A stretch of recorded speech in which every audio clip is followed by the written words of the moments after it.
हेल' लोगोफोर बरायबाय नोंथांमोनखौ digital update YouTube चेनेलाव गासैखौबो गिबियावनो बरायना लाग्रोबाय लोगोफोर।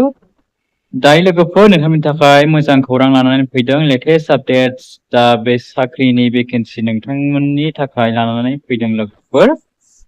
इन्डियान रेलवेनिफ्राय गोदान साख्रिनि रिक्रुटमेन्ट लोगोफोर भेकेन्सि गोबां बुरजा पस्ट ओंखारना फैदों गोदानैहाय। दा जोङो बारा गोबाव खालामा लोगोफोर अफिसियेल नटिसखौहाय नायगोन लोगोफोर। दा बेनिखायनो नोंथांमोना भिडिअखौ स्किप खालामजासिम जोबजासिम नायलांबानो जाबाय अब्लासो नोंथांमोना बुजिगोन। दा बेवहाय नोंथांमोननि फरायनाय मा एलिजिबिलिटि क्राइटेरिया नांगोन आं बेखौ गासैखौबो नोंथांमोननो खिन्थाहरगोन लोगोफोर। दा जोङो नायनि दा नोंथांमोना भिडिअखौ जागायनायनि सिगां चेनेलखौ साबस्क्राइब खालामनानै लाबानो जाबाय लोगोफोर। आंनि रिकुवेस्ट खालामहरसेयावबो नोंथांमोना गोबाङानो दासिमबो चेनेलखौ साबस्क्राइब खालामनानै लायाखै लोगोफोर। नोंथांमोना गिबियावनो चेनेलखौ साबस्क्राइब खालामनानै लाग्रोबानो जाबाय। दा बे साख्रिया जाहैबाय लोगोफोर रेलवेनि साख्रि दै लोगोफोर। नोंथांमोना रेलवेयावहाय साख्रिखौहाय मावनो मोनगोन जुनियर इन्जिनियार बेनिफ्राय डिपट मेटारियेल सुपारिनटेन्डेन्ट पस्ट हिसाबैहाय। दा बेवहाय जोंहा लोगोफोर भेकेन्सियाथ' गोबां बुरजा दङ बेनिफ्राय डिपार्टमेन्ट वाइस दङ लोगोफोर। दा बेखौ आङो खिन्थाहरजोबनो हानाय नङा मानो होनोब्ला बेवहाय बेखौ नोंथांमोननो गासैबो गाइडलाइन्सफोरखौ इनफरमेसनफोरखौ नोंथांमोननो खिन्थाहरजोबब्ला भिडिअआ गोलाव जायो लोगोफोर। बेनिखायनो आङो इम्परटेन्टफोरखौल' सर्टकाट नोंथांमोननो खिन्थाहरनोसै। दा नोंथांमोननि बे अनलाइन एप्लाइआहाय लोगोफोर 14 तारिख आगस्टनिफ्रायनो जादों। दा नोंथांमोननि अनलाइन लास्ट डेटआहाय जागोन 13 तारिख सेप्तेम्बराव जोबगोन दै लोगोफोर। दा बेवहाय लोगोफोर नोंथांमोननि स्केल पेखौ नायोबा 35,400निफ्राय स्टार्टिं जागायगोन लोगोफोर। ओमफ्राय आं नोंथांमोननो खिन्थाहरगोनसै दै लोगोफोर भेकेन्सियाहाय जोंहा दङ बेवहाय लोगोफोर 3,993 जोंहा गोदानैहाय पस्ट दङ दै लोगोफोर भेकेन्सिया। बेनिफ्राय नोंथांमोना 19 बोसोर बैसो जाब्लानो एप्लाइ खालामनो हागोन 33 बोसोर बैसोसिम दै लोगोफोर। प्लास नोंथांमोना 5 इयार्स STP फोरा दाजाबोब्ला नोंथांमोना 38 इयार्ससिम नोंथांमोना इलिजिबल जागोन दै लोगोफोर एप्लाइ खालामनो थाखाय। दा जोङो फरायनायखौ नायगोन लोगोफोर नोंथांमोननि इडुकेसनेल क्वालिफिकेसना बेसेबां नांगोन। दा बेवहाय नोंथांमोना अनलाइन एप्लाइ खालामोब्ला दा बेवहाय अनलाइन एप्लाइ खालामनाय समाव नोंथांमोनाहाय 250 रुपिस नोंथांमोना पेमेन्ट दाननांगोन होननानै बिथांमोना बुंदों दे लोगोफोर। 250 रुपिस पेमेन्ट दाननांगोन बेवहाय अनलाइन एप्लाइ खालामनाय समावहाय। दा लोगोफोर बेवहाय नेगेटिभ मार्किं दं दै लोगोफोर 1/3 नेगेटिभ मार्किं दङ। एग्जामाहाय CBT कम्पिउटार बेस्ड टेस्ट टाइपनि जागोन जाहैबाय एग्जामा। ओमफ्राय नोंथांमोनखौ 1:1 बेबायदि लेंहरगोन दै लोगोफोर नोंथांमोनखौ भाइभा इन्टारभिउनि थाखाय दै लोगोफोर। बेखौ नोंथांमोना गोसोआव लाखिबानो जाबाय। बेवहाय बैसो हिसाबै लवार एज आरो आपार एज होनदों लोगोफोर। दा नोंथांमोना 2009 निफ्राय लानानै नोंथांमोना 2009 निफ्रायसो होनलायलांबाय लोगोफोर सरि। बेवहाय जायफोरा SC ST केटेगरियावहाय गोलैयो नोंथांमोना 1989 जानुवारि दाननिफ्राय लानानै नोंथांमोना एलिजिबल जागोन लोगोफोर दै।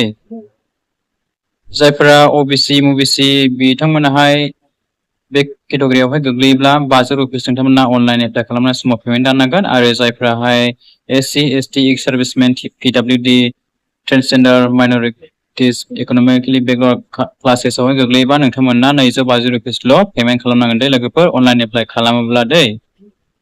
एग्जामावहाय लोगोफोर नोंथांमोना मोननै जागोन। First stage computer based test बेनिफ्राय सेकेन्ड स्टेज जाबावगोन लोगोफोर कम्पिउटार बेस्ड टेस्टआनो जागोन CBT एग्जामानो। बेनिफ्राय बेवहाय डकुमेन्टस भेरिफिकेसन बिनि उनाव मेडिकेल एग्जाम जागोन। ओमफ्राय नोंथांमोनखौ भाइभानि थाखाय नोंथांमोनखौ इन्टारभिउनि थाखाय लेंहरगोन लोगोफोर 1/1। बेनिफ्राय नोंथांमोननि साख्रि दै लोगोफोर।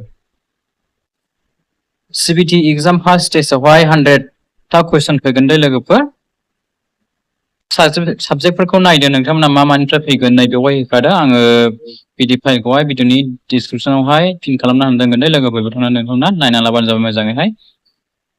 दा बेवहाय CBSनि 10 साबजेक्टनिफ्राय दानगोन जाहैबाय क्लास 10 लेभेलनिफ्राय दानगोन जाहैबाय फिजिक्स केमिस्ट्रि ओमफ्राय लाइफ साइन्स थागोन जाहैबाय CBSनिफ्राय। ओमफ्राय साबजेक्टफोरा नायदोनो बबे साबजेक्टनिफ्राय बेसेबां मार्क्सनि फैगोन बेसेबां नाम्बारनि बेवहाय दंखायो होनायाहाय दै लोगोफोर।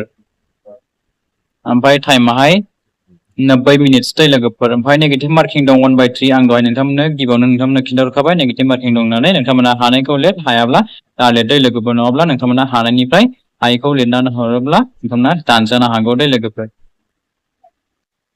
कम्पिउटार बेस्ड टेस्ट सिबिटि एग्जामावहाय लोगोफोर 120 मिनिट्सनि जागोन दे लोगोफोर दा बेवहाय एलिजिबल जायफोरा केन्डिडेट्सफोर बिथांमोननि थाखाय 160 मिनिट्स बिथांमोना होदों बेवहाय नाम्बार अफ बेवहाय कुइसना 150 था थागोन सिलेबासफोरखौ नायना लादो लोगोफोर बेयावबो क्लास 10 लेभेलनिनो फैगोन ओमफ्राय बबे साबजेक्टनिफ्राय बेसेबां मार्क्सनि फैगोन नोंथांमोना नायदो 120 मिनिट्स बेवहाय होदों बिथांमोनाहाय टाइमखौहाय नोंथांमोननो नेगेटिभ मार्किंआथ' दंखायो जाहैबाय लोगोफोर बेखौहाय नोंथांमोना गोसोआव लाबानो जाबाय हायिखौ लिरनो नाङा हानायखौल' लिरदो लोगोफोर देन लोगोफोर नोंथांमोननि फरायनाया जायफोरा नोंथांमोना डिप्ल'मा कर्स गोनां नोंथांमोना जायफोरा डिप्ल'मा कर्स लानाय नोंथांमोनाल' एप्लाइ खालामनो हागोन दै लोगोफोर बेवहाय नोंथांमोनाल' एलिजिबल जागोन डिप्ल'मा कर्स गोनां केन्डिडेट्सफोराल' दा नोंथांमोना बेवहाय 3 इयार्सनि डिप्ल'मा कर्स बिदों जायखिजाया नोंथांमोना बेवहाय नायदो नाय लोगोफोर बेवहाय गोबां दङ ITI लानाय ITI डिप्ल'मा कर्स लानायफोराबो हागोन लोगोफोर बेवहाय एप्लाइ खालामनो थाखाय दा नोंथांमोना बेखौ नायदो आङो बेखौ खिन्थाहरबाय थायोब्ला भिडिअआ जोबोद गोलाव जायो नालाय नोंथांमोननो आङो भिडिअनि डिसक्रिपसन बक्सआवहाय बिनि PDF फाइलखौहाय पिन खालामनानै होना दोनखागोन नोंथांमोना थांनानै डाइरेक्टहाय नायना लाहैबानो जाबाय स' लोगोफोर बेनो नोंथांमोनाहाय माखौबा बुजियाखैब्ला नोंथांमोना भिडिअनि कमेन्टआवहाय लिरहरनानै सोंहरब्लानो जाबाय दे लोगोफोर दा नोंथांमोना भिडिअखौ लोगोफोरनो शेयार खालामलायदो आरो चेनेलखौबो साबस्क्राइब खालामनानै गालांबानो जाबाय बिदिब्ला आङो भिडिअखौ एसेखिनियाव फोजोबनो सानबाय दा thank you for watching see you again bye bye and take care love you all nice to meet you bye bye